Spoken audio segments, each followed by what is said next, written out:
היי שני, אמרתי לפני שאני אזוז, במידה ולא הצלחת להפעיל כאן את המשחק של הדן חסכן, אני אפעיל לך גם אותו. שתקבלי במקביל לתשובת מייל על מה ששלחת גם את הסרטון הנוסף הזה. תכף נראה שאנחנו צריכים להעלות אותו נורמלי. זה הגרסת ווינדוס, קיבלת אותו בעיקרון עלייך. משחק סטייל טמפל רן. מראה לך אותו על PC, הרבה יותר נוח מאשר על מובייל, שזה גם גרסת מובייל. בעיקרון השרת מקבל שם את המטבעות, את הכמות מטבעות ואת החפצים שצריך לאסוף. זה היה בשביל לבנות איזה פארק שעשועים בעולם הווירטואלי של דן חסכן, שניהלתי את הפיתוח שלו ואת כל התכנים שלו בקומפדיה.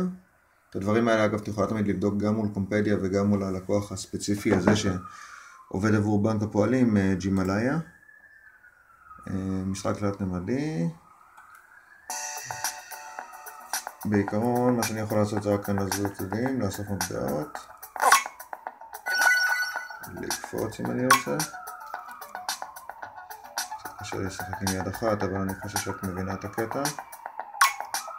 וגם כמובן יש לכם את המשחק בשביל לשחק אותו לנצח אצלכם. כמו שאתה רואה, זורם מאוד מאוד טוב על ווינדוס, אפשר גם להתכופף כאן. פותח ביוניטי, זה אומר שהוא גם עובד תחת אותו כלי פיתוח לווינדוס, אנדרואיד ו-iOS. כרגע אני מצליח את הגרסה שהכי נוח לי לקמפר אותה למחשב, הדבר הזה. זהו, מעלה לך.